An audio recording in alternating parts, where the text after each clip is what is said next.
Today, I'm gonna answer 4 of your questions. You're not gonna wanna miss this one. I got war and peace inside my DNA. I got power, poison, pain, and joy inside my DNA. I got hustle, though, ambition, flow inside my DNA. I was born like this and born like this. Immaculate conception, not transformed like this. Sup everybody, welcome to the Coach Malek Show. I'm the Bay Area Fitness Coach, and today we are gonna do a fitness Q&A, answer some questions that I had this last Thursday on my Instagram Live. Before we get started, I just wanna thank people who did ask the question that I'm gonna answer today. Lord Junit Hunter, thanks for your question, man. Number 2 is JTC.82. Justin, I appreciate your question. Thank you for asking. Tina, thank you so much for asking your question. I really appreciate it. And then number 4, Bella, thank you so much for asking your question. Guys, I can't appreciate you guys anymore for engaging. Let's answer your questions right now. So let's get started and let's answer the first question, which is how do I get a sexy six-pack? Now, I know a lot of you guys have this goal. I know I've had this goal in the past, and it's a big goal, and everyone always at some point in their life wants that six-pack, right? And so I wanna give you guys some tips, some tricks that you can use in your daily life, some takeaways that you can actually use to help you get your six-pack. So 4 C's of getting a six-pack. And those 4 C's are, number 1, cardio. Guys, you have to do cardio if you want abs, all right? Cardio is huge. It's gonna really help you burn off a lot of calories within that period that you're doing the cardio.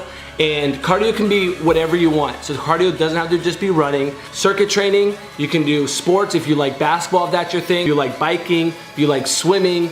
Guys, those are just a few things on the top of my mind, but you can do whatever you want for cardio. It doesn't matter. Just make sure you get that heart rate up, make sure that you're sweating, and make sure that you're pushing yourself to your limit. Don't give up. So the first C is cardio. The second C,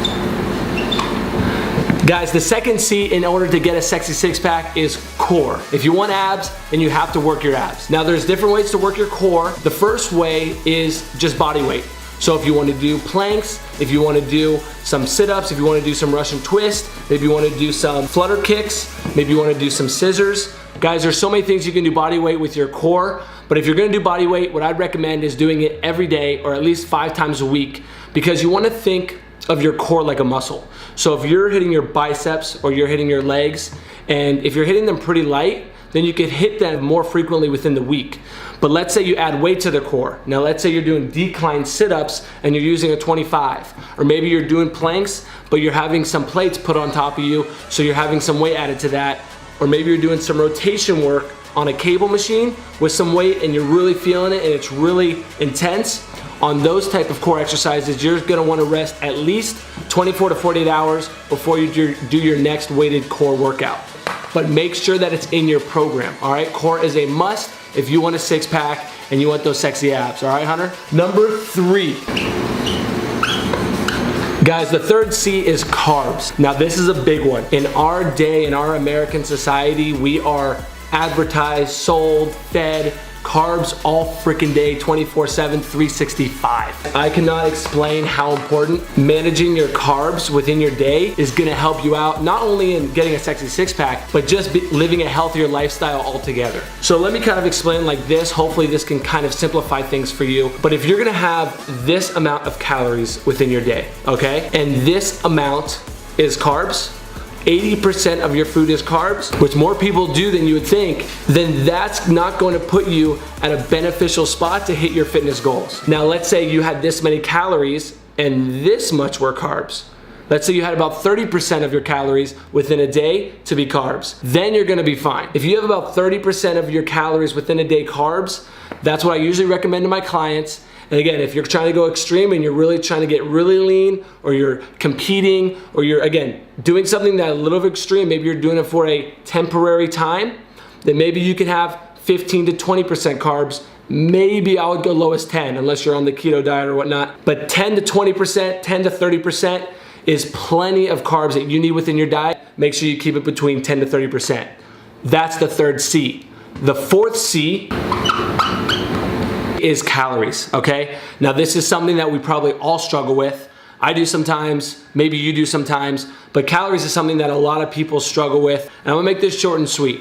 The simple thing about calories is as long as we are eating this much and we are burning this much, we are going to lose weight.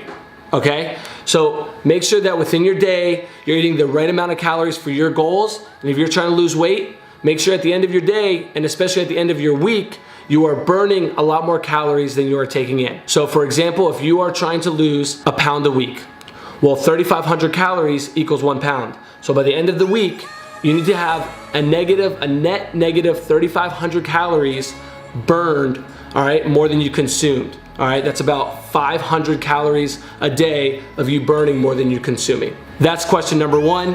Question number 2. So guys, the second question is, how do I become a fitness coach? Justin, man, thanks for asking this question. I really appreciate it. This is something I'm very passionate about, and I actually got really excited when I got this question. The simplest way that I can tell you that will help you become a fitness coach, step-by-step process, and this is kind of what I came up with. So this is what I came up with. Number 1, first get the results. Number 2, then give the results. Number 3, charge what you're worth. And then number 4, never stop learning. Never stop improving as a coach. So going back to the number 1 is get the results. Get the results first, work on yourself. You know, if you're trying to be a fat loss trainer, lose weight yourself, figure out how you can lose fat, and then after that, you can share that advice. If you're trying to be a strength coach, then get strong first, become stronger yourself, and then after you figure out how to do it for yourself, then you could share the advice. So that's what I'd recommend, number 1. Number 2, give the results. So once you get the results and once you feel kind of confident, you're like, I got this, then start going up to friends, going up to people that are asking for your help, because obviously if you're doing something right and they see you getting the results, they're obviously gonna ask how you did it. So once that starts to happen, give them the results. Show them how to do it. You know, obviously it's gonna be different than you, so now you're gonna have to play the game of adapt, all right? You're gonna have to give and then adapt on what doesn't work for them. Once you can give them results, that's when you can start charging what you're worth. So I always recommend do a NASM or do one of those certifications. I always recommend NASM because it's recognized everywhere. Usually you can get a job off NASM, so that's the one I would recommend. Number 4 is never stop learning, and this is probably one of the most important ones. A lot of the times, someone will come in and they'll do the first 3. They'll get the results, they'll give the results, they'll charge what they're worth, they get comfortable, they stop learning. Justin, never stop learning, bro. On your whole journey, on your whole time while you're a trainer, promise me this one thing: you will not stop learning. That's gonna be the key to your success. You will continue to grow. You'll be able to continue to give value to your clients. And Justin, if you don't stop learning, you're never gonna stop growing, man. You're gonna keep succeeding, you're gonna keep winning. I'm super pumped for you. If you have any more questions, let me know. I was really passionate about this question, so thanks for asking. To answer that third question, how do I feel about people when they arc their backs when they bench press? Honestly, I don't really care. The reason I don't care is because of these 2 reasons I put right here. Number 1 is you gotta train for your goals. And if you guys wanna comment down below and tell me your opinion, I'd love to know. Let me know how you feel about people arcing their back, but this is how I take it. Number 1 is train for your goals. For me, if I was a power lifter and arcing my back gave me a less range of motion and it allowed me to be able to push more weight, which was gonna help me in competition, then I probably would arc my back. Now, if I was just somebody who is a beginner in the gym or I was just trying to get a good chest workout, then that I probably wouldn't recommend arcing your back. So my main thing is just make sure you know what you're training for, you know what your goals are. And guys, the last and final question, intermittent fasting. Do I recommend it?